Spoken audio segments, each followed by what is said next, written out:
Everyone thinks they know who he is. Jimmy Kimmel, one of the most recognized faces in America, the man who speaks to millions every night through their TV screens. People laugh at his jokes, reflect on his monologues, and let his commentary guide their perception of current events. But what really lies behind all the smiles and the spotlight? Is Jimmy Kimmel just the funny, sarcastic late-night host we see on stage? Or is there a much darker story hidden behind the curtain? His official biography always reads the same. Born in Brooklyn in 1967, raised in a Catholic family, later moving to Las Vegas with his parents. It all sounds like the plain story of an ordinary American household. Yet when you look closer into the records, there are gaps, strange, unexplained gaps. Particularly, the first 3 years of his life are almost undocumented. No photos, no medical records, no testimonies from family friends. As if those years were deliberately erased, cut out of history. To most people, this might sound unimportant, but researchers see it as the most telling part of his story. The first years of life shape personality and memory. If there is no trace of them, there must be a reason. In the late 1970s, documents leaked online about the company where Kimmel's father worked. They claimed connections to CIA-backed experimental programs. These were said to be projects testing children's psychological resilience, shaping their cognitive development, and exposing them to early stress experiments. Official sources dismissed the documents as fake. Still, many believe such programs were real. If Kimmel's father was indeed involved, the next obvious question is, was young Jimmy one of the subjects? Such experiments often left permanent marks. Some children developed extraordinary memory, others exceptional imagination, others the ability to perform fearlessly in front of crowds. Could Jimmy Kimmel's charisma, his timing with jokes, his ability to bond with an audience be nothing more than natural talent? Or were they the outcome of hidden experiences in his erased childhood? The answer remains uncertain. The same pattern of missing pieces shows up in his youth. Officially, Jimmy Kimmel attended Arizona State University, but students from that era remember something else, long stretches when he simply disappeared, entire semesters when no one saw him on campus. Where did he go? Why was he absent with no record? Rumors abound. Some say he was already being tested by a secret media network before he ever touched Hollywood. He was allegedly subjected to psychological endurance trials, stress experiments under bright lights, and manipulations in front of groups to measure his control over crowds. Others claim he attended secret meetings with future media moguls. None of this has been confirmed, but the vanishing years exist. Ordinary students do not leave such voids in their biographies. And then there's his rise in television. The story told to the public is simple. He was a radio host, got a few breaks, then luck and charisma landed him a late-night show. But in truth, the pace of his ascent defies logic. There were countless radio personalities and comedians with equal or greater skill. Why was Jimmy chosen? In Hollywood, an old whisper persists. Certain figures are not discovered, they are selected, chosen by an unseen hand tied to the biggest media corporations, a hand that decides who will rise and who will vanish. Jimmy Kimmel's sudden prominence suggests he was one of the chosen. Why him? Perhaps because he looked like an everyman. Relatable, sarcastic, but safe, trustworthy to an average viewer. The perfect mask. People would laugh with him, relax with him, and without noticing, accept his words as truth. A tool, wrapped in humor.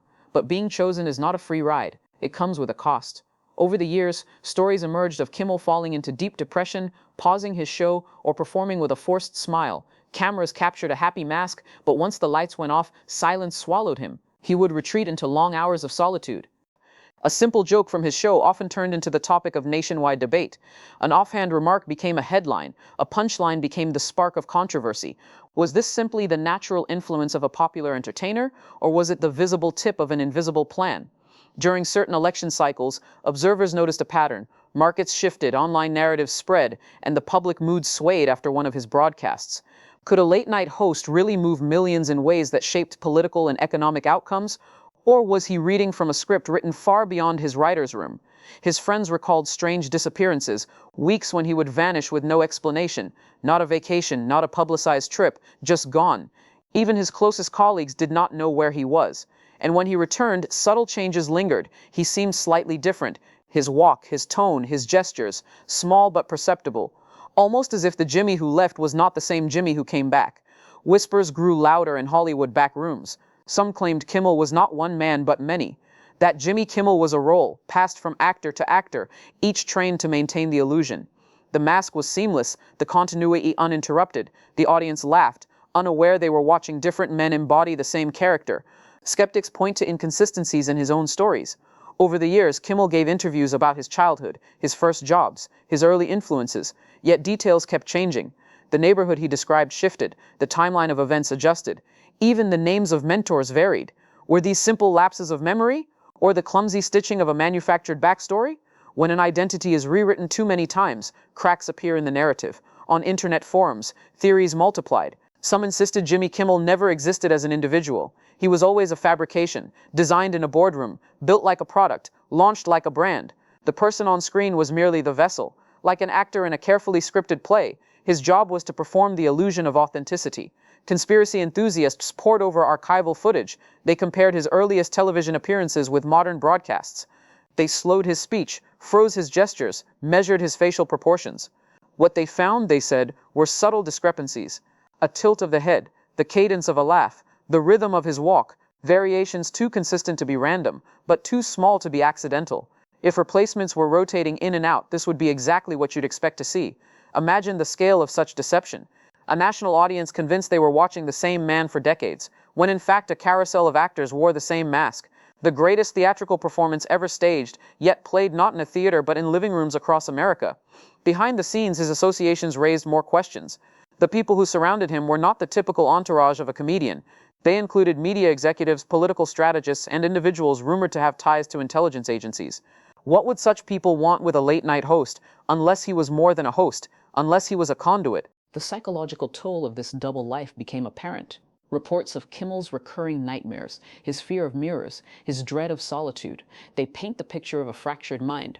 Psychologists note that when a person is forced to live as someone else, the self eventually disintegrates. The mask becomes inseparable from the face until the man underneath is lost. Perhaps that explains the moments when his laughter seemed hollow, his smile strained.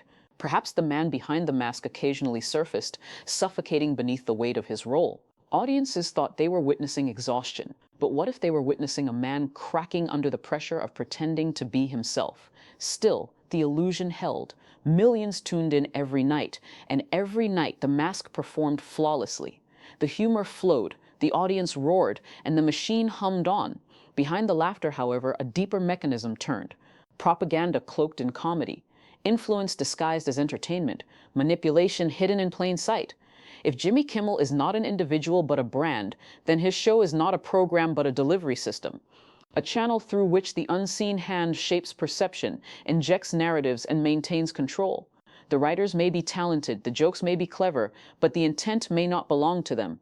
What does it mean for a society if its most trusted entertainers are not who they appear to be?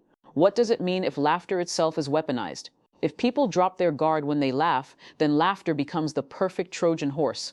Once you're laughing, you stop questioning. Once you stop questioning, you're ready to believe. This is the unsettling genius of the Kimmel phenomenon. He looks like one of us. He talks like one of us. He stumbles and jokes like an ordinary American. But that ordinary exterior may be the most extraordinary illusion of all. The world may never know how much of Jimmy Kimmel is real and how much is fabricated. But the cracks in the story are there for anyone willing to look. The missing childhood, the vanishing college years, the sudden rise, the strange disappearances, the shifting stories, the altered features, the hidden networks. Together they tell a tale far darker than late-night comedy. They tell the story of a man who may not exist, or worse, a man replaced so many times that even he no longer knows who he is. One of the strangest patterns in Kimmel's career is the timing of his key moments. Again and again, his most impactful monologues coincided with national turning points. Just before elections, just after tragedies, just on the eve of scandals, his voice was there, shaping the conversation. Was this coincidence, or the deliberate placement of a controlled figure used like a chess piece in America's media game? Sound engineers once slowed down some of his monologues and discovered something odd.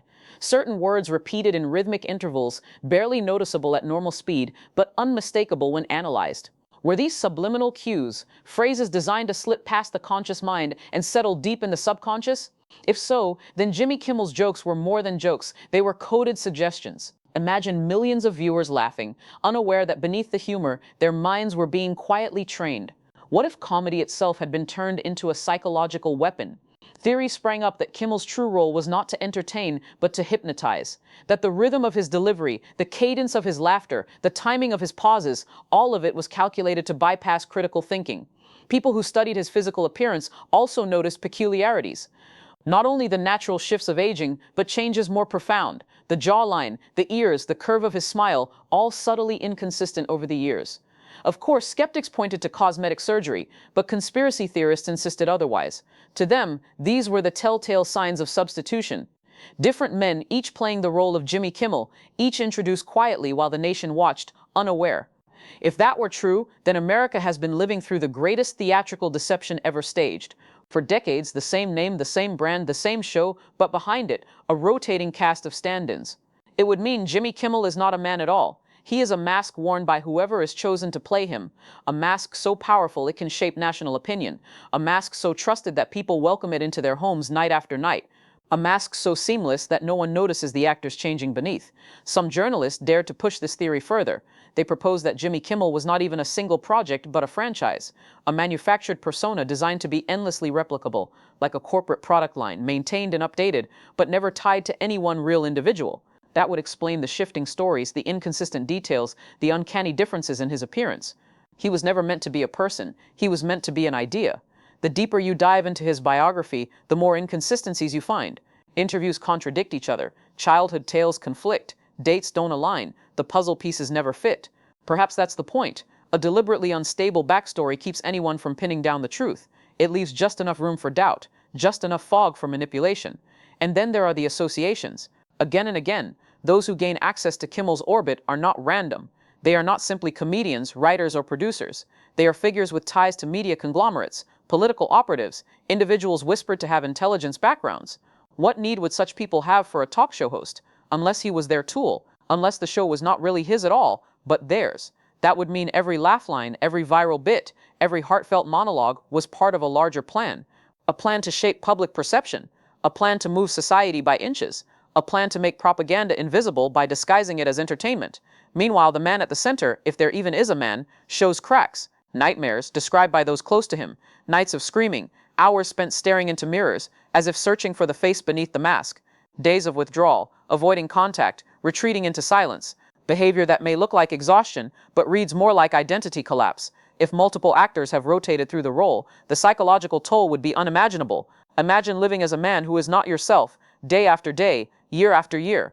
Imagine inheriting the identity of another, being forced to laugh, cry, and joke on cue, knowing the world believes you are someone else. Could anyone survive that intact? Maybe that explains why, on some nights, the laughter in his eyes seemed dead, why sometimes his smile appeared to strain, his jokes to falter. The illusion remained, but barely. A flicker of the truth escaped, for those who knew how to look. For the rest of America, however, the illusion worked perfectly. Jimmy Kimmel remained the face they trusted, the voice they invited into their homes. They did not question, because laughter makes questioning impossible. That is the genius of the mask. It disarms by entertaining. It conquers by making you laugh. And in the silence between jokes, it implants the message it was always meant to deliver. Jimmy Kimmel may be the most successful illusion of modern times. He may not exist in the way people think he does. He may never have existed at all.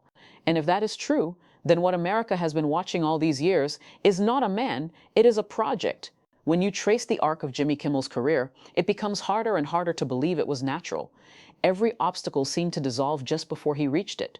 Rivals faded, competing projects collapsed, doors opened as if by unseen command. Over and over, he was in the right place at the right time. Fortune like that doesn't just happen. Someone was clearing the path. In the hidden halls of Hollywood, whispers grew louder. His ascent was no accident. Behind the camera, behind the applause, there were always the same figures, shadowy advisors, silent partners, men who never appeared on stage but controlled every movement. They belonged not only to media empires, but to political circles and international networks. Jimmy Kimmel was their creation, their instrument. The jokes on his show, harmless as they appeared, often contained subtle threads of instruction. A single punchline could humiliate a political figure or trivialize a crisis. Another could plant a phrase that repeated across headlines the next morning. Laughter was the cover, but persuasion was the purpose. Audiences believed they were being entertained. In truth, they were being steered. Former staffers whispered about scripts that didn't come from the writer's room. Scripts that arrived mysteriously from unnamed sources with clear orders to include them. They weren't suggestions, they were directives. No one questioned, because questioning meant losing your job. And so night after night, the jokes flowed from the stage, embedding hidden narratives into millions of minds.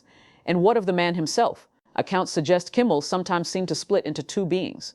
On camera, the charming everyman. Off camera, cold, distant, unrecognizable. His tone would harden, his eyes glaze over.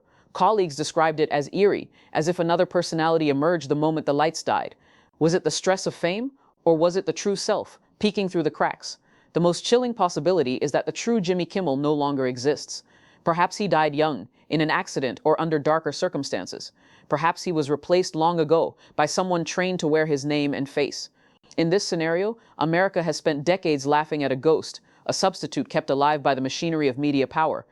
Another theory is even stranger, that there never was a single Jimmy Kimmel at all. From the beginning, Jimmy Kimmel was a manufactured identity, designed to be embodied by multiple actors. A persona, not a person. A product, endlessly replicable, like a franchise character who never dies because new actors always step into the role. The face might change, the body might change, but the brand survives, and the public never notices. The inconsistencies support this. Interviews where details shift, childhood stories that don't align, official documents with mismatched dates, photographs that show one face morphing into another. If a persona is rewritten too often, the edits become visible. But the brilliance of the illusion lies in the audience's unwillingness to look closely. People see what they want to see, and they want to see Jimmy Kimmel. Meanwhile, the psychological cost continues to bleed through. Reports of night terrors, of him waking in the dark, screaming, of his fear of mirrors, as though the reflection might reveal someone else staring back, of his retreat into silence, avoiding even close friends for days at a time. To some, it looks like burnout. To others, it looks like the collapse of identity itself. If Jimmy Kimmel is truly a role played by multiple people, imagine the torment of those who carry it. To be forced to live as another man, year after year, until your own self disappears.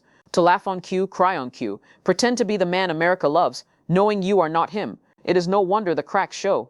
Yet the machine goes on, the show airs, the laughter rolls. America consumes the product, night after night.